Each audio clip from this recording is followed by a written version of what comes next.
आज के इस कार्यक्रम के माननीय मुख्य अतिथि महोदय, प्रमुख शासन सचिव पर्यटन, कला और संस्कृति श्री शैलेंद्र अग्रवाल साहब,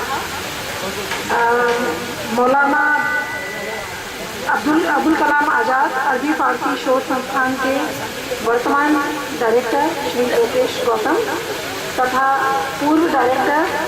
साहिबजादा शौकत अली खान साहब, जो यहाँ के फाउंडर डायरेक्टर हैं। आज के इस कार्यक्रम में पुरस्कारों से सम्मानित मौलाना मोहम्मद फजलुर रहीम साहब, प्रोफेसर शरीफ हुसैन कासमी साहब, जनाब नजीर अहमद खान साहब, प्रोफेसर याकूब अली खान साहब, इस कार्यक्रम में मौजूद अन्य विद्वज्जन एवं गण्यमान्य अतिथिगण तथा इस महत्वपूर्ण अंतर्राष्ट्रीय स्तर के संस्थान में काम करने वाले, दिन रात मेहनत करने वाले यहाँ के अधिकारीगण, कर्मचारीगण तथा मीडिया के मित्रों, सबसे पहले टोंक जिले की इस पावन भूमि पर मैं आप सबका पुनः एक बार जिला प्रशासन की तरफ से स्वागत करती हूँ। जैसा कि आप सबको पता है कि यह अरबी फारसी शोध संस्थान अपने आप में एक विशिष्ट संस्थान है,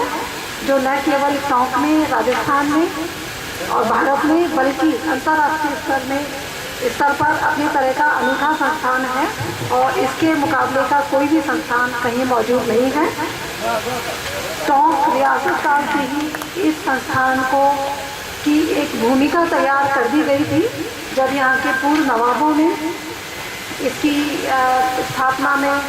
की तैयारी शुरू कर दी थी और विशेषकर टोंक रियासत के तीसरे नवाब मोहम्मद अली खान साहब ने संस्थान में जो पुस्तकें आज संग्रहित हैं उन्हें बनारस में जमा किया था तथा उनका जो संग्रह वहाँ पर था कुतुब खाना, वो बनारस से टोंक आ गया था और आज इस संस्थान की यह शान है। मुझे यह कहते हुए फख्र है कि यह संस्थान आज अरबी, फारसी और उर्दू भाषाओं की तरक्की में बहुत महत्वपूर्ण भूमिका निभा रहा है। राजस्थान सरकार ने इसके महत्व को देखते हुए ही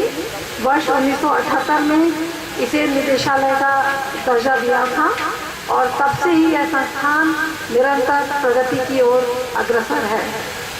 इस संस्थान में आकर देश के और विदेश के शोधार्थी यहाँ आते हैं और यहाँ आकर वो अपनी ज्ञान की पिपासा शांत करते हैं और यहाँ पर जो विशाल संग्रह है उससे वे लाभान्वित होते हैं। इस संस्थान में अरबी, फारसी, उर्दू ग्रंथ विभिन्न विषयों पे जैसे तफसीर, हदीस, तारीख, ज्योग्राफिया, मौसीकी, बायोलॉजी, एस्ट्रोलॉजी, साहित्य, एस्ट्रोनॉमी, जूलॉजी आदि सभी विषयों पर यहाँ पर काफ़ी संख्या में ग्रंथ संग्रहित है। यह इस संस्थान की एक विशेषता है जिससे सभी को समय समय पर बहुत लाभ प्राप्त होता है और इसी वजह से संस्थान एक विशिष्ट स्थान विश्व भर में रखता है। इस संस्थान में निरंतर विभिन्न तरह की गतिविधियों का आयोजन किया जाता है। यहाँ पर अनुवाद का कार्य भी किया जाता है और उनके प्रकाशन का कार्य भी किया जाता है और जो भी शोधार्थी हैं, विद्वान हैं पूरे दुनिया भर में, उनके साथ निरंतर संपर्क बनाए रखते हुए, पत्राचार करते हुए उन्हें मदद की जाती है। यहाँ पर मैन्यूस्क्रिप्टोलॉजी में भी 1 साल का डिप्लोमा संचालित किया जा रहा है। इसके अलावा कैलीग्राफी और ग्राफिक डिजाइन में भी यहाँ पे कक्षाएं लगाई जाती हैं। इस संस्थान में समय समय पर विभिन्न अवसरों पर प्रदर्शनियों का आयोजन किया जाता है और सेमिनार, विचार गोष्ठी आदि का भी आयोजन किया जाता है। उसी कड़ी में आज की यह 3 दिवसीय सेमिनार की शुरुआत हम करने जा रहे हैं और अरबी, फारसी भाषाओं में भारतीय इतिहास एवं उनके लेखक व अनुवादक विषय पर इस सेमिनार का आज आगाज़ किया जा रहा है, जिसमें देश के विभिन्न प्रांतों से विद्वानों को आमंत्रित किया गया है और मुझे अत्यंत प्रसन्नता है कि सभी ने इसके महत्व को समझते हुए और जैसा कि डायरेक्टर साहब ने कहा कि उनको यात्रा में जो असुविधा होती है उसको दरकिनार करते हुए यहाँ पर शिरकत की है। मुझे अत्यंत प्रसन्नता है कि आप सभी विद्वान अपने अपने शोध पत्र 3 दिन तक निरंतर जो सेशन होंगे उसमें प्रस्तुत करेंगे और अपनी जो आपकी प्रतिभा है उसे संस्थान को और समृद्ध करेंगे। आपके इस अमूल्य योगदान से निरंतर यह संस्थान प्रगति करेगा और यह सेमिनार सफल होगी, मुझे ऐसा विश्वास है। मैं एक बार अपनी ओर से यहाँ पधारे हुए विद्वानों का और पुनः स्वागत करती हूँ और मैं यह शुक्रिया अदा करती हूँ और यह कामना करती हूँ कि यह सेमिनार निश्चित रूप से सफल हो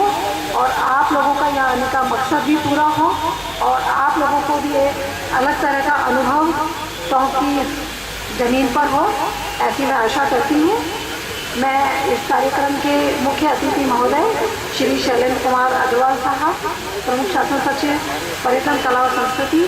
का एक बार अपनी ओर से पुनः आभार व्यक्त करती हूँ कि उन्होंने मेरे छोटे से टेलीफोन पे किए गए अनुरोध को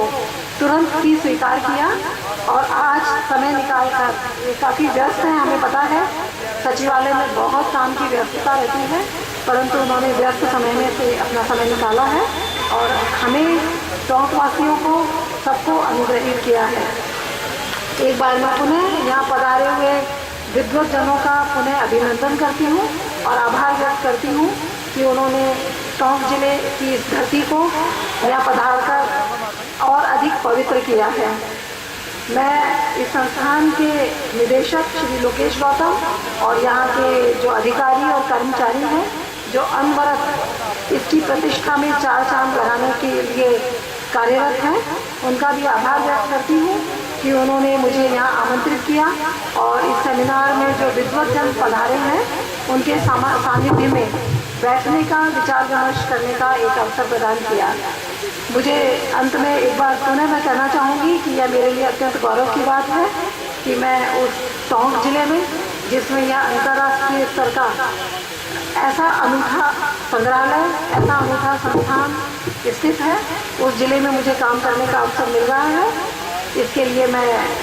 सभी का एक बार पुनः आभार व्यक्त करती हूँ और शुभकामनाएं देती हूँ। जय हिंद, जय भारत।